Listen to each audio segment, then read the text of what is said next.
Friends, ನಮಸ್ಕಾರ. AVK hobby ಐಡಿಯಾಸ್ಗೆ ಸ್ವಾಗತ.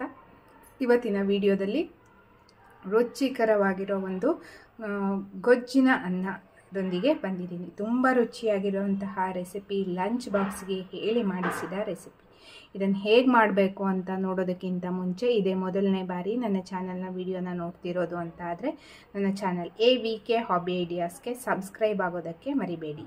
ಹಾಗೂ ಪಕ್ಕದಲ್ಲೇ ಇರೋ ಬೆಲ್ ಬಟನ್ನ ಕ್ಲಿಕ್ ಮಾಡಿ ಆಲ್ ಅಂತ ಆಪ್ಷನ್ ಚೂಸ್ ಮಾಡಿದರೆ ನನ್ನ ಪ್ರತಿ ವಿಡಿಯೋದ ನೋಟಿಫಿಕೇಷನ್ ನಿಮ್ಮನ್ನು ತಲುಪತ್ತೆ. ಆಗ ಎಲ್ಲರಿಗಿಂತ ಮುಂಚಿತವಾಗಿ ವಿಡಿಯೋ ನೋಡೋದಕ್ಕೆ ಸಹಾಯ ಆಗುತ್ತೆ. ಬನ್ನಿ ಫ್ರೆಂಡ್ಸ್, ಇವತ್ತಿನ ಈ ವಿಡಿಯೋದಲ್ಲಿ ರುಚಿಕರವಾಗಿರುವಂತಹ ಈ ಗೊಜ್ಜನ್ನವನ್ನು ಹೇಗೆ ಮಾಡೋದು ಅಂತ ಕಲಿಯೋಣವಾ? ನೋಡಿ, ಇವಾಗ ಒಂದು ಪ್ಯಾನ್ ಬಿಸಿಗಿಟ್ಟಿದ್ದೇನೆ. ಇದಕ್ಕೆ ಒಂದು ಎರಡೂವರೆ ಚಮಚದಷ್ಟು ಕೊಬ್ಬರಿ ಎಣ್ಣೆಯನ್ನು ಹಾಕ್ತಾ ಇದ್ದೀನಿ. ಎಣ್ಣೆ ಸ್ವಲ್ಪ ಕಾಯ್ತಾ ಇದ್ದಾಗ ಇದಕ್ಕೆ ಒಂದು ಅರ್ಧ ಚಮಚ ಸಾಸಿವೆ, ನಂತರ 1 ಚಮಚ ಉದ್ದಿನಬೇಳೆ, 1 ಚಮಚ ಕಡಲೆಬೇಳೆ ಹಾಕ್ತಾ ಇದ್ದೀನಿ. ನಂತರ ಶೇಂಗಾವನ್ನು ಹಾಕ್ತಾ ಇದ್ದೀನಿ.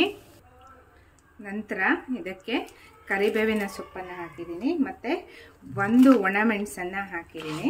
ಇವಾಗ ಚೆನ್ನಾಗಿ ಬೇಳೆ ಮತ್ತು ಶೇಂಗಾ ಎಲ್ಲ ಕ್ರಿಸ್ಪಿ ಆಗಬೇಕು.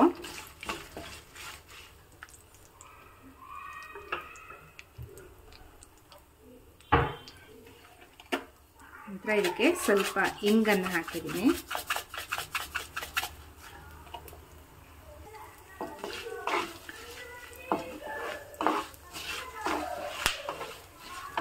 ನೋಡಿ, ಒಂದೊಂದು ಶೇಂಗಾ ಚಟಪಟ ಅಂತ ಸೌಂಡ್ ಬರ್ತಾ ಇದೆ. ಆಲ್ಮೋಸ್ಟ್ ಆಗ್ತಾ ಬಂತು. ನೋಡಿ, ಬೇಳೆ ಎಲ್ಲ ಹೊಂಬಣ್ಣಕ್ಕೆ ಬಂದಿದೆ. ಇವಾಗ ನಾನು ಒಂದು 8-10 ಬೆಂಡೆಕಾಯಿನ ಕ್ರಾಸಲ್ಲಿ ಹೆಚ್ಚಿಬಿಟ್ಟು ಹಾಕಿದ್ದೀನಿ. ಸ್ವಲ್ಪ ಸ್ಟೈಲಿಶ್ ಆಗಿ ಹೆಚ್ಚಿದ್ರೆ ನೋಡೋದಕ್ಕೂ ಚೆನ್ನಾಗಿರುತ್ತೆ.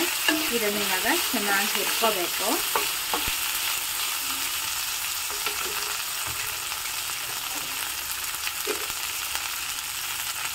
ನಂತರ ಇದಕ್ಕೆ ಒಂದು ಅರ್ಧ ಚಮಚ ಆಗೋಷ್ಟು ಅರಿಶಿನ ಪುಡಿಯನ್ನು ಹಾಕ್ತಾ ಇದ್ದೀನಿ.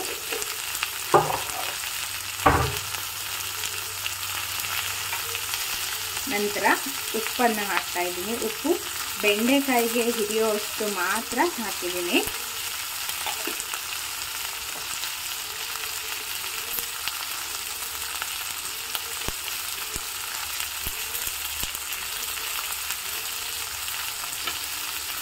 ಈಗ ಚೆನ್ನಾಗಿ ಮಿಕ್ಸ್ ಮಾಡಿಬಿಟ್ಟು ಹುರ್ಕೋಬೇಕು. ಬೆಂಡೆಕಾಯಿಯ ಲೋಳೆ ಅಂಶ ಹೋಗೋವರೆಗೂ ಹೀಗೆ ಹುರ್ಕೋಬೇಕು.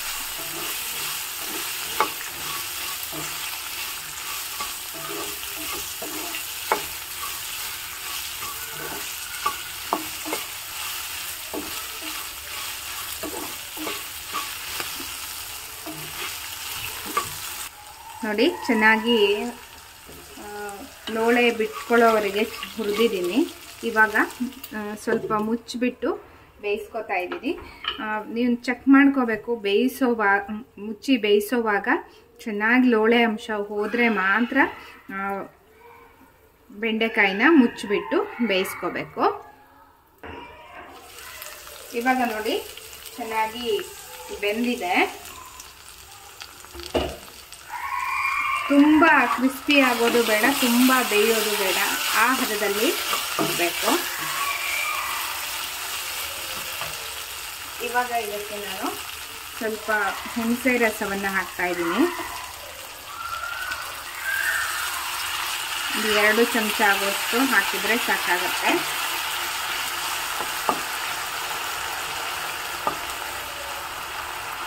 ಮತ್ತು 1 ಚಮಚ ಆಗೋಷ್ಟು ಬೆಲ್ಲ,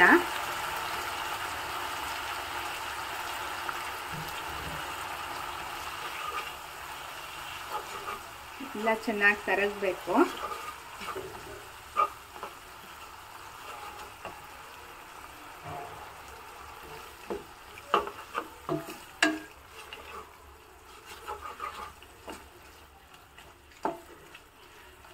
ಇವಾಗ ಈ ಹುಣಸೆ ರಸ ಹಾಕಿರ್ತೀವಲ್ಲ ಅದು ಸ್ವಲ್ಪ ಪಾಕ ಬರೋವರೆಗೆ ಕುದಿಸ್ಕೋಬೇಕು. ಅಂದರೆ ಈ ಬೆಂಡೆಕಾಯಿಗೆಲ್ಲ ಚೆನ್ನಾಗಿ ಹಿಡಿಬೇಕು.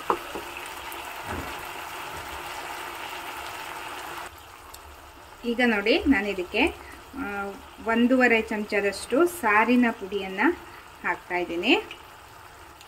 ನಂತರ ಇದಕ್ಕೆ 1/4 ಚಮಚ ಆಗುವಷ್ಟು ಪುಳಿಯೋಗರೆ ಪೌಡರ್ನ ಹಾಕ್ತಾಯಿದ್ದೀನಿ. ಇದು ಎರಡೂ ಮಿಕ್ಸ್ ಮಾಡಿದರೆ ಒಳ್ಳೆ ರುಚಿ ಕೊಡುತ್ತೆ ಅಂತ ಹಾಕ್ತಾ ಇರೋದು.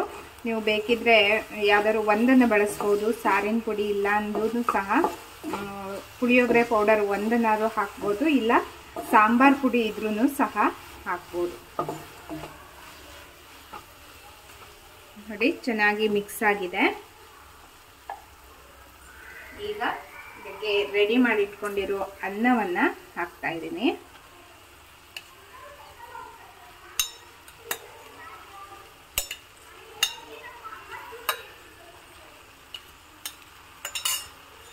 ಸುಮಾರು 3 ಕಪ್ ಆಗುವಷ್ಟು ಅನ್ನವನ್ನು ಹಾಕಿದ್ದೀನಿ ನಾನು. ಈಗ ನಾನು ಸ್ವಲ್ಪ ಮೇಲಿಂದ ಉಪ್ಪನ್ನು ಹಾಕ್ತಾ ಇದ್ದೀನಿ. ಅಂದರೆ ನಾನು ಅನ್ನಕ್ಕೆ ಆಗುವಷ್ಟು ಮೊದಲು ಉಪ್ಪು ಹಾಕಿರಲಿಲ್ವಲ್ಲ, ಹಾಗಾಗಿ. ಈಗ ಎಲ್ಲವನ್ನು ಚೆನ್ನಾಗಿ ಮಿಕ್ಸ್ ಮಾಡ್ಕೋಬೇಕು.